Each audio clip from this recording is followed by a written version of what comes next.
এটা হলো M Saifur Rahman degree college, যেটা সিলেট কোম্পানিগঞ্জ উপজেলার ভিতরে সবচেয়ে বড় কলেজ।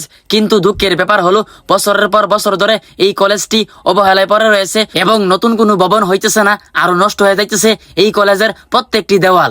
হ্যালো হোয়াটসঅ্যাপ গাইস, আসসালামু আলাইকুম। আমি মাসুম আছি আপনাদের সাথে। গাইস, ভিডিওর থাম্বনেল দেখে বুঝতে পারতেছেন আজকের ভিডিওটা কি নিয়ে।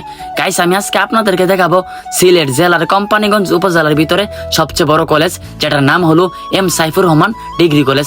তো গাইস, ওইখানে যাওয়ার জন্য আমি বাইরে থেকে বের হয়ে পড়লাম। এখন আমরা বর্তমানে আছি থানা বাজার ব্রিজের সামনে। এখন আস্তে আস্তে আমরা চলে আসলাম সেই এম সাইফুর রহমান ডিগ্রি কলেজের সামনে। এটাই হলো এম সাইফুর রহমান ডিগ্রি কলেজের প্রথম গেট। এখন আস্তে আস্তে আমরা ভিতরে ঢুকবো। তো গাইস, এখানে পরিবেশটা অনেক সুন্দর এবং ভালো লাগছে, কারণ চারিদিকে প্রাকৃতিক পরিবেশ, প্রাকৃতিক সৌন্দর্যে ভরপুর এই কলেজটি। চারিদিকে সবুজ গাছপালায় ভরে রয়েছে এই কলেজটি। এখন আমি আসি ওই কলেজের সামনে। দেখুন গাইস, এই কলেজের ভবনগুলা।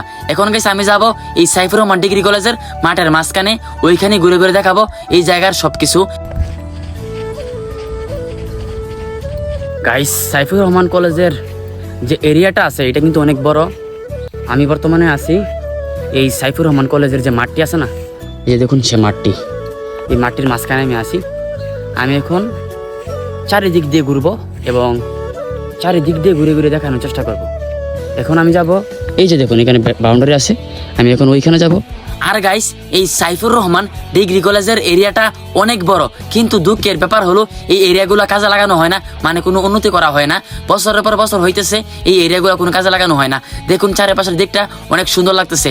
এইখানে যদি ভালো করে এমসি কলেজের মতো ডিজাইন করা হয় তাহলে দেখবেন দূর দূরান্ত থেকে এইখানে মানুষ পড়ালেখা করার জন্য আসবে আমাদের এই সাইফুর রহমান ডিগ্রি কলেজে। তো গাইস, আমি এখন আছি এম সাইফুর রহমান ডিগ্রি কলেজের বাউন্ডারির শেষ মাথার মধ্যে। তো এখন এই দিক দিয়ে মোটামুটি দেখানো আমার শেষ।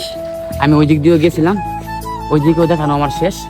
এখন আমি যাব, ওইখানে একটা পুকুর আছে, ওই পুকুরটাকে দেখাবো এবং ওইখানে যে ভবনগুলো আছে প্রত্যেকটা ভবনকে আমি দেখাবো। এইখানে আর দেখানোর তেমন কিছু নেই। এই সাইফুর রহমান ডিগ্রি কলেজের আকর্ষণীয় যেটা সেটা হলো এই মাঠটি। আমার কাছে অনেক ভালো লাগছে, এখানে খেললে শান্তি লাগবে। দেখুন এইখানে অনেক মানুষ খেলতেছে, জিনিসটা কিন্তু ভালো লাগতেছে, এই আর কি। এখন আমি সামনের দিকে যাব, ওই দিক দিয়ে দেখিয়ে তারপর আমি চলে যাব। আর গাইস, আমি কিন্তু এই হলের মধ্যে পরীক্ষা দিয়েছিলাম, ফাইনাল পরীক্ষা। সেটা হলো ইন্টারের ফাইনাল পরীক্ষাটা আমি দেই ওই হলটার মধ্যে। এইখানে পরীক্ষা দেয়, এই যে কলা ভবন লেখা, এগুলো কিন্তু আগে আসছিল না, এগুলো নতুন হয়েছে। এবং দেখুন এইখানে কাজ করা হয়েছে, এই সাইফুর রহমান কলেজে এখন কাজ করা হয়েছে, রং টং করা হয়েছে। এবং এখানে দেখুন লেখা আছে এম সাইফুর রহমান কলেজ, কিন্তু কলেজ লেখাটা ভাঙা আর কি, ঠিক করা হবে আশা করি। এখানে সিসি ক্যামেরা লাগানো আছে দেখুন, মানে এটা হলো মেইন আর কি, মেইন অফিস টফিস আর কি, এখানে থাকে মেইন অফিস টফিস। এবং এইখানেও আছে, আর ক্লাস করা হয় সম্ভবত এই জায়গার মধ্যে।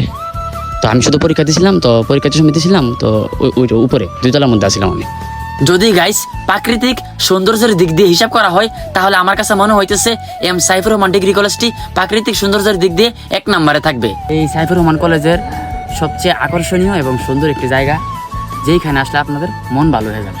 তো আসুন গাইস, আমার পিছনে দেখুন লেখা আছে M Saifur Rahman degree college, কিন্তু গাইস এটার ভিতরের অবস্থা খুবই খারাপ। এইখানে বড় বড় গর্ত আছে এবং চারিদিকের ওয়ালগুলা ফেটে যাচ্ছে। তাই আমি বর্তমান সরকারের দৃষ্টি আকর্ষণ করব, বছরের পর বছর ধরে অবহেলায় পড়ে থাকা আমাদের সিলেট কোম্পানিগঞ্জ উপজেলার সবচেয়ে বড় college M Saifur Rahman degree college. এইখানের প্রত্যেকটা ওয়াল, প্রত্যেকটা ভবন, কোনো কিছু ঠিক নেই। আমি চাই এইগুলো যেন ঠিক হয়, তাহলে দেখবেন বিভিন্ন জায়গা থেকে আমাদের এম সাইফুর রহমান ডিগ্রি কলেজে মানুষ আসবে পড়ালেখা করার জন্য। তো গাইস, এখন আমি আছি এম সাইফুর রহমান ডিগ্রি কলেজের যে পুকুরটা আছে ওই পুকুরের মধ্যে। এইখানে ভিউটা কিন্তু গাইস অনেক সুন্দর, আমার কাছে অনেক ভালো লাগছে। এম সাইফুর রহমান ডিগ্রি কলেজের ভিতরে যা কিছু আছে সবকিছুই আমি আমার ক্যামেরার মাধ্যমে তুলে ধরার চেষ্টা করেছি। আরেকটি কথা হলো গাইস, নেক্সট ভিডিওটা কোম্পানিগঞ্জ উপজেলার কোন জায়গার মধ্যে করব সেটা অবশ্যই কমেন্ট করে বা কমেন্ট বক্সে জানিয়ে দিবেন। তো গাইস, আজকের ভিডিওটা এই পর্যন্তই। যদি আমার ভিডিওগুলো আপনাদের কাছে একটু ভালো লাগে থাকে তাহলে অবশ্যই শেয়ার দিয়ে পাশে থাকবেন। ধন্যবাদ সবাইকে, আল্লাহ হাফেজ।